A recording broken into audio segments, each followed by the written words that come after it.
કે ભાઈ સાહેબ મને રેકોર્ડેડ આપો, મારો સમય અલગ અલગ હોય, હું ગમે ત્યારે જોઈ શકું, એ પ્રમાણેનું કંઈક આયોજન કરી આપો. તો એમના માટે again planner course the best વસ્તુ આપણે લાવવા જઈ રહ્યા છીએ. આ ચાલુ થઈ ગયું છે, 15 તારીખથી પ્લાનર કોર્સ આપણો શરૂ થઈ ગયો છે. ધી બેસ્ટ શું કામ કહું છું, જો પહેલા હું બીજું બતાવી દઉં સાહેબ આપને. આ ધી બેસ્ટ શું કામ કહું છું, જો 150 કલાક ગણિત, 150 કલાક રિઝનિંગ, 150 કલાક બંધારણ, 200 કલાક ઇતિહાસ, 200 કલાક ભૂગોળ, 100 કલાક સાયન્સ ટેક એ આ વ્યક્તિ ભણાવવાના છે, 100 કલાક વારસો, 50 કલાક પર્યાવરણ, 50 કલાક ઇકોનોમી, 25 કલાક અને 20 કલાક ગુજરાતી અને ઇંગ્લિશ. હવે તમે કહેશો સાહેબ આટલું બધું કવર કેવી રીતના કરીશું? તમારે ખાલી શું કરવાનું છે, આ લેક્ચર જોવાના છે.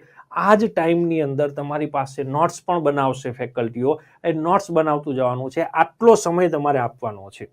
આ સિવાયનો જેટલો સમય તમને બચે છે, રેગ્યુલર છે ને 6 કલાકના લેક્ચર હશે. 6 કલાકના લેક્ચરમાં તમારું લેક્ચર બી આવી જશે, નોટ્સ બી બનાવી લેશો, એકવાર તમે લખી બી લેશો જે ભણ્યા છો એ.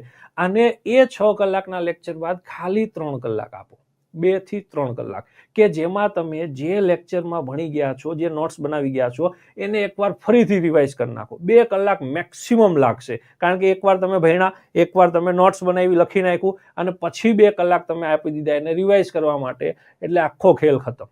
જે ટોપિક ભણેલા હોય એ 6 કલાકની અંદર એ બધા ઘૂઘરા જેવા થઈ જાય.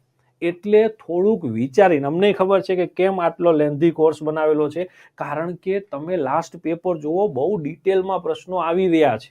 કોન્સ્ટેબલ હોય કે પીએસઆઈ હોય, થોડુંક ડિટેલમાં ભણવું પડશે, અને એ માટે થઈને આટલો ડિટેલ કોર્સ આપણે સાહેબ બનાવેલો છે. અને A to Z સાહેબ બધું આવી ગયું, એને હવે ક્યાંય બીજો ફાફા મારવાની જરૂર જ નથી સાહેબ. સાયન્સ ટેકમાં સાહેબ 100 કલાક હોય, પૂરું થઈ ગયું, પૂરું થઈ ગયું. બીજું કોઈ જગ્યાએ તમારે આડાઅવળું જવાની જ જરૂર નથી. અને આ પ્લાનર કોર્સ જે છે, સેમ આ જ રીતે આપણે લાઈવમાં બી ભણવાના છે.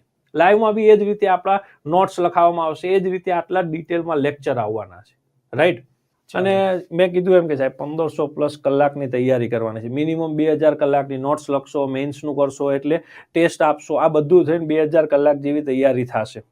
લેટેસ્ટ રેકોર્ડ કરેલા વિડીયો લેક્ચર છે, અને આ લેક્ચર બી કેવી રીતના છે સાહેબ, પહેલા રિકેપ આવે, કે જેમાં આખું વિદ્યાર્થીઓને સમજાવવામાં આવે કે આ ટોપિકમાં શું ભણીશું. પછી એનું માઇન્ડ મેપથી આખું તમને એનાલિસિસ કરવામાં આવે. પછી એ ટોપિકમાં ઉતરીને 360 ડિગ્રી આખો ટોપિક સમજાવવામાં આવે. સમજાઈ ગયા પછી એ જ ટોપિકનું જીસીઆરટી, એનસીઆરટીનું રેફરન્સ તમને આપવામાં આવે. પછી ફરીથી એનું માઇન્ડ મેપથી રિવિઝન કરવામાં આવે, જો ત્રીજી વખત આવ્યું. અને પછી એના પછી પીવાયક્યુ, મોડલ ક્વેશ્ચન કરાવવામાં આવે, અને છેલ્લે એની નોટ્સ બનાવવામાં આવે. એટલે એક ટોપિકને 3 કલાક તમે આપો એટલે આખો ટોપિક ઘસાઈ જાય. 2-3 વાર તો ફેકલ્ટી ભણાવી દે, એકવાર ભણાવે, એકવાર રિવિઝન કરાવે, પીવાયક્યુ કરાવે, મોડલ આન્સર કરાવે, અને પછી નોટ્સ લખાવે. એકવાર લખો એટલે 2 વાર વાંચ્યા બરાબર યાદ રહી જાય. એટલે 3-4 કલાકની અંદર એ આખો ટોપિક ફ્રુશ થઈ જાય. અને પછી એ ટોપિકને ખાલી તમારે 1 મહિને પૂરું થાય એટલે પાછો રિવાઇઝ કરી લેવાનું. એટલે તૈયારી તમારી બહુ મજબૂત બને આની અંદર. માઇન્ડ મેપથી સાહેબ લેક્ચરનું રિવિઝન આ સાહેબ બહુ ઇમ્પોર્ટન્ટ છે. માનો કે લેક્ચર કમ્પ્લીટ થાય તો એ જ લેક્ચરમાંથી સાહેબ કોમ્પિટિટિવ એક્ઝામમાં કેવા પ્રકારના પ્રશ્નો પૂછાય. બાકી આપણા સ્ટુડન્ટ શું કરે સાહેબ, છેલ્લે આખા પીવાયક્યુ કરે, તો એ મજા ન આવે.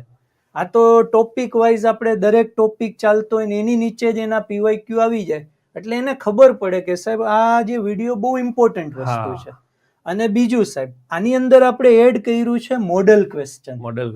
કે હવે આવનારી એક્ઝામમાં કેવા પ્રકારના ક્વેશ્ચન પૂછાઈ શકે, તો એ પણ આપણે આની અંદર એડ કરેલું છે. આ સિવાય સાહેબ એની જોડે જીસીઆરટી અને એનસીઆરટી આ બંનેનો કોર્સ આપણે એને ફ્રીમાં આપણે સ્ટુડન્ટને સાહેબ બહુ કહેતા હતા કે ભાઈ જીસીઆરટી એનસીઆરટી વાંચો, પણ સાહેબ સ્ટુડન્ટ વાંચવાની તસદી નથી લેતા. તો સાહેબ એના માટે આપણે કોર્સ ડિઝાઇન કરી નાખ્યું કે એટલીસ્ટ ચલો ચોપડી જાતે નહીં વાંચે તો વિડીયો તો વાંચશે ને.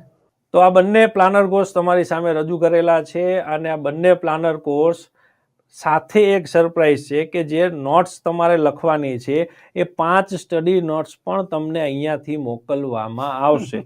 બધું તમને કમ્પ્લીટ કરીને જ આપેલું છે, તમારે બીજું કાંઈ કરવાનું નથી. લેક્ચર જોવાના, આમાં નોટ્સ લખવાની, નોટ્સ લખાઈ જાય પછી એકવાર ફરીથી એને વાંચી લેવાની, અને એ જ નોટ્સનું રિવિઝન કરવાનું છેક સુધી. અને જેવી એક્ઝામ આવે એટલે એક્ઝામ પહેલાં આનું તમારે રિવિઝન કરી લેવાનું. બીજી કોઈ મગજમારી કરવાની બાકી રહે નહીં. રાઈટ?